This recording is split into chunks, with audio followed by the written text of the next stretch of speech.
कि साहब शेर पाला है तो ये तो होगा, और इस शेर ने अब एक शेरपुरिया पाल दिया।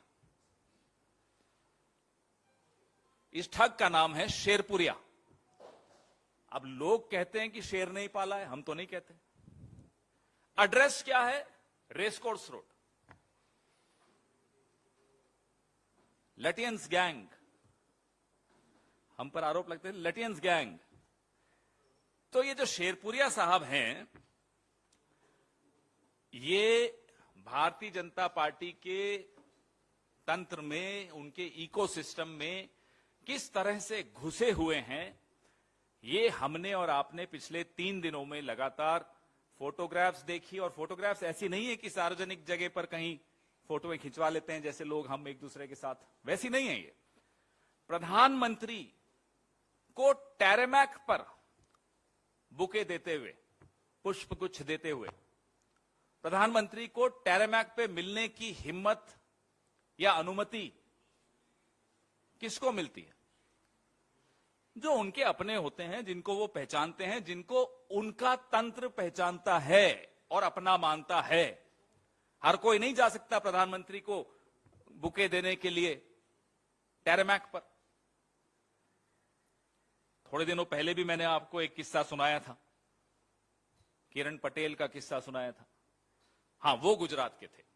ये जो हैं, ये गुजरात के दामाद हैं, इनकी पत्नी गुजरात की। पहली कंपनी इन्होंने गुजरात में बनाई, वो कंपनी डूब गई। 350 करोड़ का कर्जा। ये सुनकर मुझे बड़ा अटपटा लगा, बड़ा बुरा लगा, अपने प्रधानमंत्री के लिए बड़ा बुरा लगा। अरे साहब, आपके दोस्त हैं, हजारों करोड़ का गबन करके जाते हैं, एक 350 करोड़ का गबन, क्या स्तर है भाई?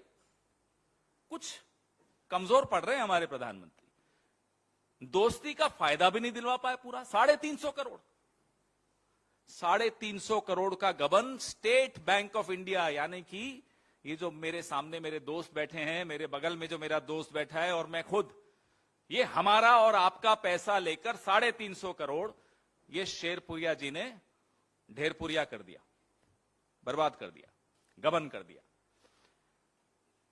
रेस कोर्स में जो घर इन्होंने ले रखा था किसी महिला के नाम पर, उसमें अब इनका नेटवर्क देखो कितना बड़ा, इतना बड़ा नेटवर्क कि जो वाईफाई का जो नेटवर्क है उसका नाम था पीएमओ। ये आपको मजाक लगेगा, लेकिन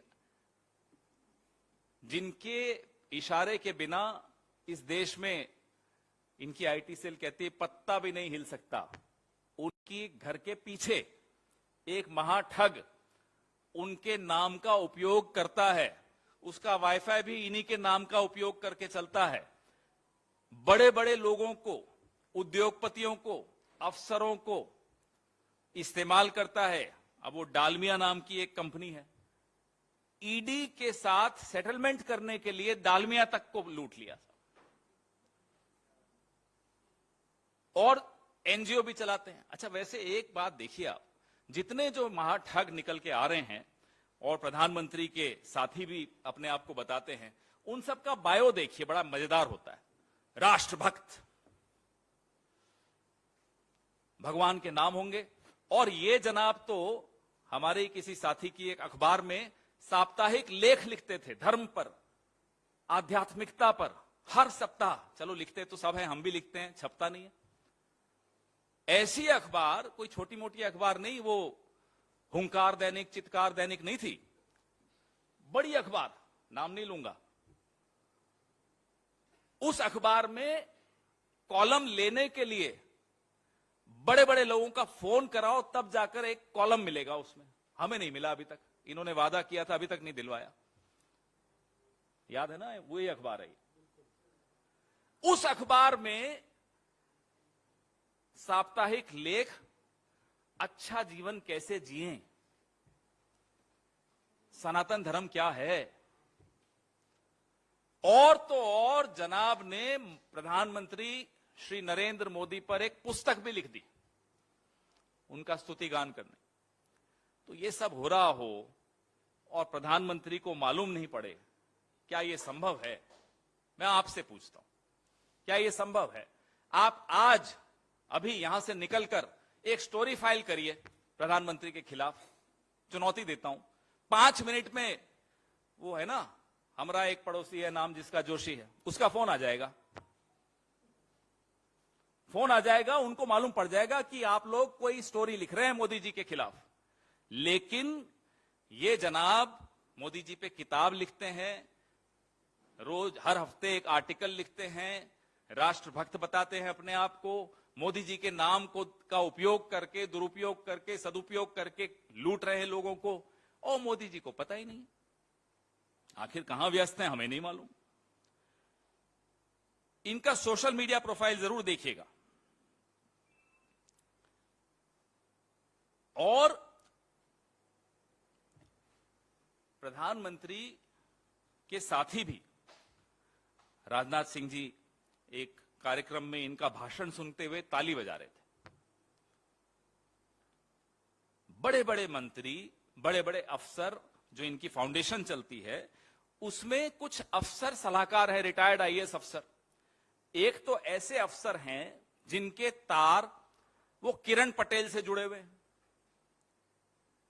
और एक बड़ी रोचक बात बताऊं, संवेदनशील राज्य के उपराज्यपाल मनोज सिन्हा साहब, बहुत संवेदनशील राज्य है, वहां जो उपराज्यपाल होगा वो जाहिर सी बात है बहुत समझदार व्यक्ति होगा। उन्होंने इन जनाब से 25 लाख का लोन लिया। ये हम नहीं बोल रहे, उनका एफिडेविट बोल रहा है। ये हो क्या रहा है मुझे तो नहीं समझ में आ रहा, हम में से तो किसी को नहीं समझ में आ रहा ये हो क्या रहा। जम्मू कश्मीर के उपराज्यपाल मनोज सिन्हा साहब एक ठग से 25 लाख का लोन लेते हैं। ये वो ठग है जिसकी कंपनी डूब चुकी है। ये वो कंपनी है जिसने 350 करोड़ एसबीआई से लिया था, गुजरात की कंपनी। अब मैं सवाल भी पूछूं तो किससे पूछूं यही नहीं समझ में आता। जवाब दे कैसे पाएंगे? आपका पड़ोसी है साहब, आपके नाम का उपयोग कर रहा है जनाब, और आपको हवा ही नहीं है। बड़ी बड़ी बातें करते हो सुबह से शाम तक, पूरा विश्व गुरु विश्व गुरु विश्व गुरु, ये है हमारे विश्व गुरु। ओ विश्व गुरु जी, घर के पीछे क्या हो रहा है वो तो बता दो जरा देश को। हम आपको विश्व गुरु मान लेंगे। जो आपके नाम से आपके चेले कर रहे हैं, पहले उनका तो देख लो जरा, उस विषय में तो जवाब दे दो। 52 शेल कंपनीज बनाई हैं साहब ने, 52 शेल कंपनीज। सरकारी बैंकों से लूटे 225 फर्जी ईमेल आईडीज। मतलब इनका बायोडेटा देखो तो अगली टिकट पक्की लोकसभा की, नहीं तो फिर राज्यसभा पक्की। और बड़े बड़े लोग, जिसमें ओम बिरला जी हों, राजनाथ सिंह जी हों, इनकी तारीफ इनके कार्यक्रमों में दिखेंगे आपको। सब जगह इनके जो संबंध हैं इस व्यक्ति के, इस इकोसिस्टम के साथ, जो लटियंस का नया इकोसिस्टम है, वो आपको सरेआम दिख रहा है। हमें नहीं मालूम संबंध हैं या नहीं है। हमें यह मालूम है कि पड़ोस में रहता था, आपके नाम का वाईफाई इस्तेमाल करता था, आपके ऊपर किताब लिख चुका है, अपने आप को राष्ट्रभक्त बताता है। जो जो लिखा जाता है आजकल भक्त लिखते हैं वो सारा लिखता है, और आपको पता नहीं था। कुछ लोग हमें बताते हैं, क्योंकि आजकल जो लटियंस गैंग में नए फिक्सर्स भी हैं कुछ, उनमें से एक आध फिक्सर ने हमें भी फोन किया कि बोले साहब आप नहीं समझ पाओगे। मैंने कहा मैं मानता हूं हम नहीं समझ पाएंगे, इसमें सरेंडर, हम नहीं समझ पाएंगे, बताओ अब आप।